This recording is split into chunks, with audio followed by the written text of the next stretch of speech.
Cornelio, un gentil piadoso. En nuestro estudio de Hechos, vamos a continuar ahora con el capítulo 10. Vamos a leer Hechos 10 del 1 al 8. Y dice así la palabra del Señor. Y había en Cesarea un hombre llamado Cornelio, centurión de la compañía llamada La Italiana, piadoso y temeroso de Dios con toda su casa, y que hacía muchas limosnas al pueblo y oraba a Dios siempre. Este vio claramente en una visión, como a la hora 9 del día, que un ángel de Dios entraba donde él estaba y decía: Cornelio. Él, mirándole fijamente y atemorizado, dijo: ¿qué es, Señor? Y le dijo: tus oraciones y tus limosnas han subido para memoria delante de Dios. Envía pues ahora hombres a Jope y haz venir a Simón, el que tiene por sobrenombre Pedro. Este posa en casa de cierto Simón curtidor, que tiene su casa junto al mar. Él te dirá lo que es necesario que hagas. Ido el ángel que hablaba con Cornelio, este llamó a 2 de sus criados y a un devoto soldado de los que le asistían, a los cuales envió a Jope después de haberles contado todo. Desde el estudio anterior venimos siguiéndole los pasos al apóstol Pedro, y nos encontramos ahora con el que es para muchos el capítulo más importante del libro de los Hechos, porque lleva al Evangelio a dar un salto determinante hacia el mundo gentil, cumpliéndose el cuarto paso que el libro de los Hechos describe anteriormente, que era el Evangelio hasta Jerusalén, después hasta toda Judea, después hasta toda Samaria, y ahora el gigantesco cuarto paso, que es hasta lo último de la tierra. Recordemos que hasta este momento la iglesia primitiva estaba conformada por judíos o prosélitos que miraban al cristianismo como una extensión prácticamente del judaísmo. Lo que leeremos a continuación estaría sucediendo a unos 10 años después del Pentecostés. Es decir, que por 10 años el Evangelio solo había sido para judíos. Es más, cronológicamente el capítulo 10 y 11 siguen naturalmente después de la cita anterior del libro de los Hechos. Y nos continúa relatando a Pedro en acción, quien forma parte importante de una historia determinante en el desarrollo de la iglesia, porque por primera vez se admitirá a un gentil llamado Cornelio, como vamos a ver, en la iglesia primitiva. Bien, vamos a irnos al verso 1 de este capítulo 10. Y dice: había en Cesarea un hombre llamado Cornelio, centurión de la compañía llamada La Italiana. Recordemos que Pedro se estaba quedando en Jope, en la casa de Simón el curtidor. Ahí terminó, en el capítulo 43, ahí terminamos la historia anterior. Pero en la vecina ciudad de Cesarea comenzó a suceder algo emocionante. Cesarea, hermanos, llamada también Cesarea del Mar o Marina, situada a unos 50 kilómetros al norte de Tel Aviv y a unos 38 kilómetros de Haifa, fue fundada a fines del periodo persa y posteriormente fue cedida a Herodes el Grande por Augusto. Ahora, Herodes el Grande, el mismo que ordenó la matanza de los niños judíos cuando oyó acerca del nacimiento del Mesías. Derribándose del periodo persa, esta ciudad se denominaba como Torre de Estrato. Ese era el nombre que recibía en sus inicios. Pero al pasar al dominio de Herodes, por al menos unos 12 años, sufre una reconstrucción. Herodes se dedica a reconstruirla y lo hace a una escala monumental. Primero le cambia el nombre en honor al emperador Augusto César para congraciarse con él, fíjese. Y segundo, la infraestructura que se implantó. Le construyó un palacio real, le construyó un teatro, grandísimo, le construyó amplias zonas de drenaje y por supuesto carreteras. Eso la llevó a convertirse a Cesarea en un centro cultural romano y en residencia predilecta de procuradores imperiales, de personajes de la política y del imperio. Su población consistía de judíos, sirios y en su gran parte de militantes de las fuerzas romanas, sobre todo. Esto llenaba su cultura de una mezcolanza de elementos verdaderamente paganos. Ahora podemos comprender por qué Cesarea tendía a ser rechazada por los judíos. Primero, porque había sido edificada por las fuerzas militares romanas, quienes eran los que la habitaban en su mayoría, y por supuesto quienes estaban en un mal predicado con el pueblo judío. En segundo lugar, porque era una ciudad dedicada al emperador romano, quien era su principal enemigo. Y en tercer lugar, porque es la única ciudad de Israel que tenía un nombre dedicado a un hombre. Fíjese, la mayoría de ciudades israelitas tenían nombres relacionados con Dios. Ahí podemos mencionar a Betel, que quiere decir casa de Dios y puerta del cielo. Ahí podemos mencionar a Belén, casa de pan. Ahí podemos mencionar a Berseba, que significa el pozo del Dios viviente, y muchas más. Entonces, en Cesarea vivían judíos, pero eran aquellos considerados judíos liberales, es decir, nada preocupados por los aspectos religiosos de la ley judía. Este panorama es importante para comprender el contexto de Pedro al tener que llegar hasta esta región. Ahora, volvamos al relato del verso 1.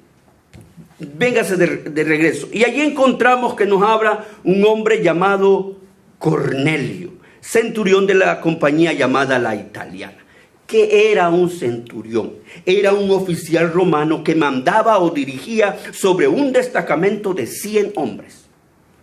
Todos los centuriones que se mencionan en el libro de los Hechos eran oficiales que poseían muy buenas cualidades. Aquí dice la Biblia que el nombre de su compañía era la Italiana. Ya lo leímos, ¿verdad? Fíjense que hay registros que en el siglo I existió un regimiento de arqueros con ese nombre. Bien, vamos a pasar al verso número 2. Dice así la palabra del Señor. Piadoso, está hablando de Cornelio, piadoso y temeroso de Dios con toda su casa, y que hacía muchas limosnas al pueblo y oraba a Dios siempre. Este versículo que nosotros acabamos de leer describe las cualidades que hicieron que Cornelio llegara a formar parte del relato bíblico. Pongámosle atención. Dice la Biblia que era temeroso de Dios. Así se llamaba en el Nuevo Testamento a los gentiles que, cansados de los ídolos y a las inmoralidades de la religión tradicional, se acercaban a la religión judía y por lo tanto al Dios de Israel. Y aunque no se circuncidaban ni se comprometían a cumplir la ley como un judío, asistían a las sinagogas y hacían algunas actividades afines. Entonces, no estamos hablando de un prosélito, sino de un muy buen simpatizante del judaísmo. En este contexto podemos decir que Cornelio ya no era un pagano, sino un creyente en Dios, pero que no podía tener a Dios, el Dios de los israelitas, como su Dios, por ser romano, por ser gentil. Voy despacio para que entienda esto. Y es entonces a partir de este relato que va a romperse el enigma religioso de ese momento respecto al cristianismo, la tradición de la que hablamos, de que el cristianismo era solo para judíos. Mire el verso 3. Este vio claramente en una visión, sigue hablando de Cornelio, como a la hora 9 del día, que un ángel de Dios entraba desde donde él estaba y le decía: Cornelio. Cornelio. Mire, Cornelio sabía que el Dios de Israel se agradaba de una actitud piadosa y de la oración. Así es de que él la imitaba, y tanto lo imitaba que, mire, esta es la oración vespertina que le llaman del pueblo judío, que era como a eso de las 3 de la tarde, la hora novena, dice aquí el versículo. Hermano, qué tremendo. Él solo era un simpatizante y ya mantenía una relación de fe con Dios. Qué lección para nosotros que pretendemos llamarnos cristianos sin ni siquiera mantener una disciplina cristiana. ¿Se da cuenta con este hombre? Su simple fe, su simple responsabilidad, su simple accionar demostraba que él quería agradar al Dios en el que estaba creyendo. Dejado aparte a la religiosidad, dejó aparte. Lo único que tenía eran los dogmatismos judíos. Entonces él lo siguió ferventemente, pero como no era judío, la ley no tenía efecto sobre él, pero sí la fe de su corazón. Mire ahora el verso 3. Mire lo que pasa, esto es tremendo lo que pasa en el verso 3. Mire, él dice, y que un ángel del Señor donde él estaba y le decía, él estaba orando y tuvo una visión. O sea, no fue un sueño ni algo real, solo era algo que pudo ver vívidamente con su mente. La Biblia describe que él vio un ángel venir a él. Y nosotros recordemos que en el Nuevo Testamento los ángeles aparecen muy pocas veces y lo hacen sobre todo en momentos cumbres de la redención. Queremos recordar algunos. Aparecieron ángeles en la reencarnación de Jesús, aparecieron ángeles en la resurrección del Hijo de Dios. Aparecieron ángeles en la ascensión del Hijo de Dios. Pero ahora le está apareciendo ángeles a una persona no convertida aún. Algo extraordinario está por suceder, sin duda alguna.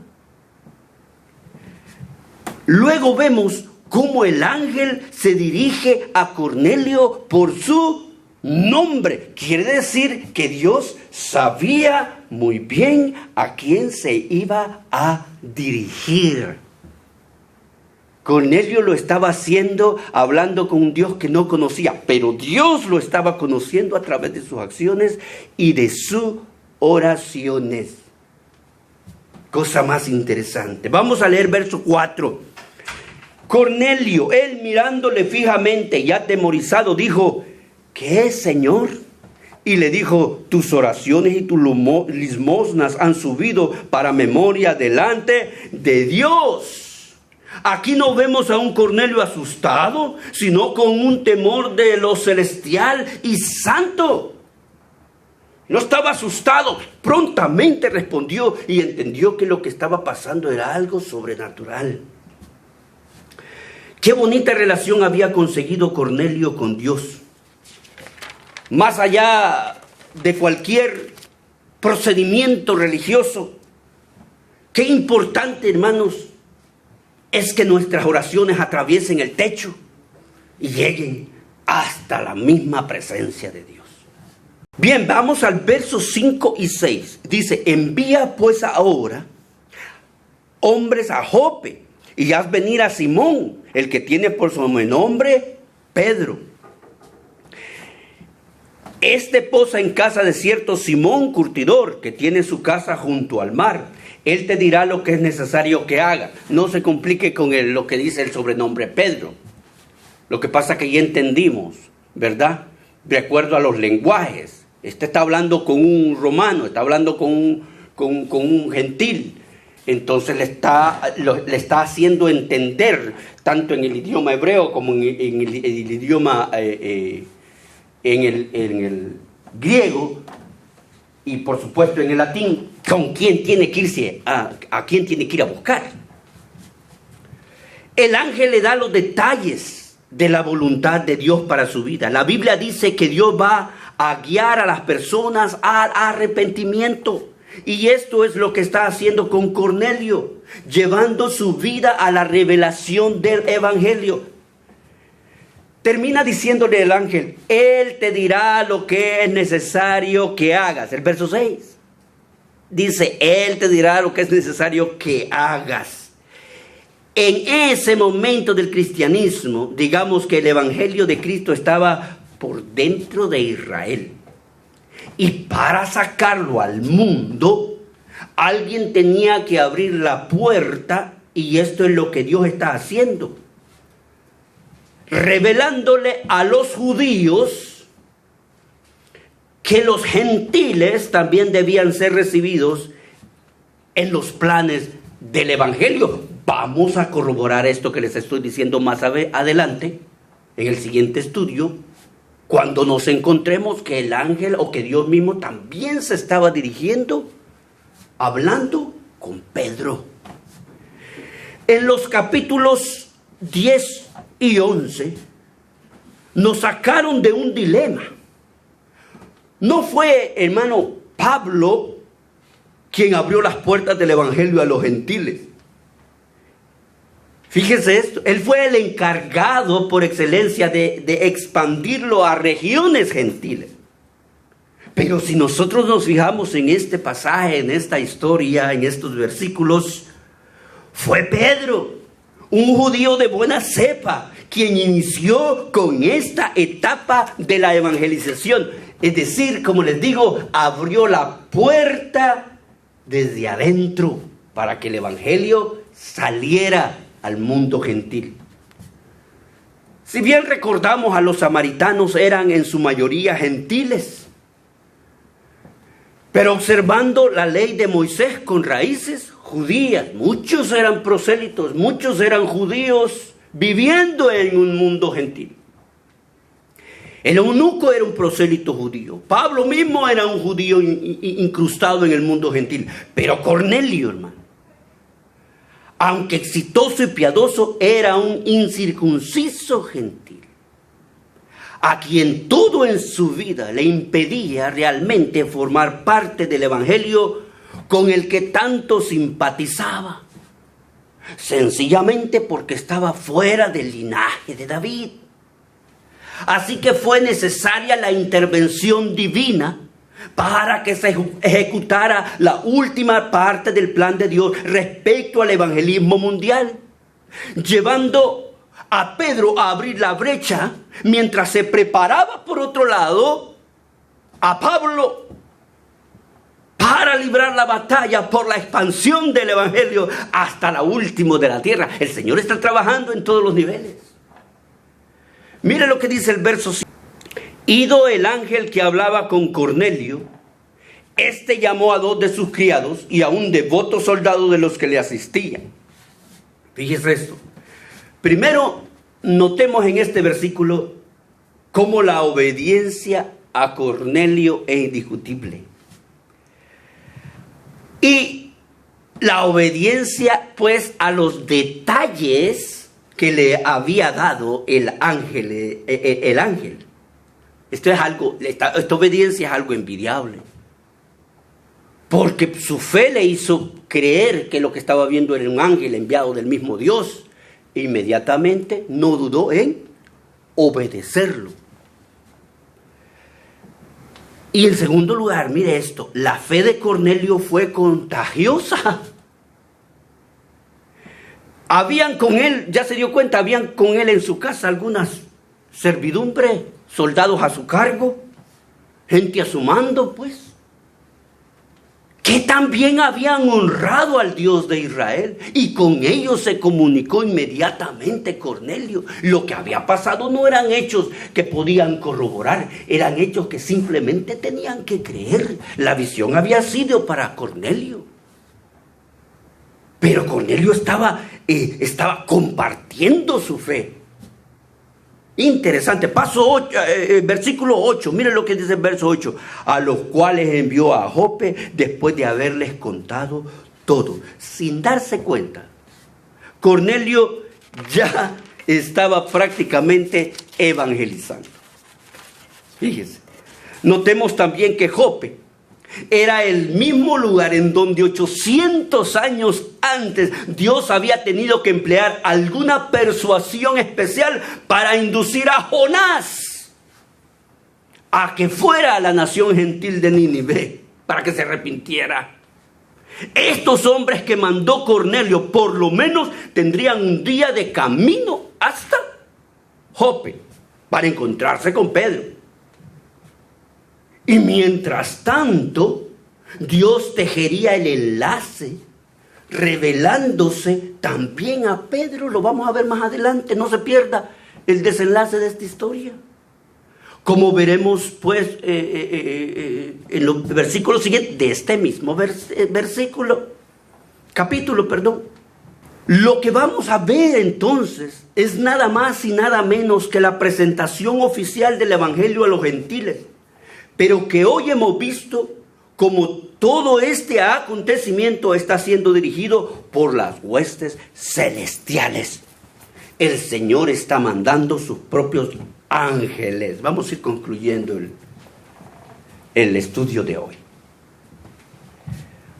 Para ir concluyendo por hoy podríamos resaltar la actitud de Cornelio, que lo que había logrado entender del mensaje de Cristo lo ponía verdaderamente por obra. Aprendamos cómo las oraciones sinceras realmente llegan al cielo y cómo Dios se apresta a contestarnos cuando nuestra vida está de acuerdo a su voluntad, es de su agrado.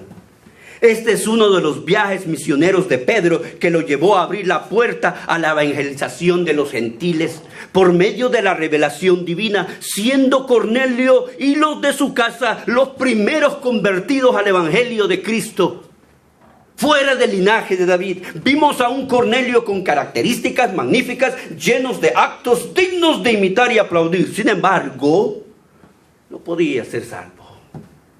Sencillamente porque la Biblia dice en Efesios capítulo 2, versos del 8 al 9, que la salvación no es por obras, sino por fe en Jesucristo. Así que tenía que venir un siervo a presentarle el plan de salvación. Hay muchas personas que les cuesta hacer la diferencia entre su fe y sus obras, hermano. Y aunque son dos cosas muy bien relacionadas, deben llegar a comprender que solo la fe en Jesucristo salva. Que sin Él todo es en vano. Dios es un Dios para todos, para toda lengua, para toda nación, para toda región, para toda cultura, para todo nivel social. A nosotros lo que realmente nos queda es aprovechar la gracia que Dios nos ofrece y recibir la luz del Evangelio. De lo contrario, las tinieblas inundarán nuestras almas. Y termino diciendo, así como el cielo es para todos, el infierno también lo es. Vamos a orar. Si usted quiere recibir a Cristo como su Salvador personal, no sé cuándo va a oír este mensaje, no sé cuándo va a oír este estudio, pero si en este momento de su vida usted siente que necesita acercarse al Salvador del mundo, le invito a que ore conmigo estas palabras y dígale: Señor Jesús, yo te recibo hoy como mi único y suficiente Salvador personal. Yo creo que eres Dios, que moriste en la cruz por mis pecados y que, Señor Jesús, gracias a esa sangre derramada en la cruz, soy salvo. Gracias por morir en esa cruz por mí. Gracias por salvar mi alma hoy. En Cristo Jesús, Señor nuestro. Amén.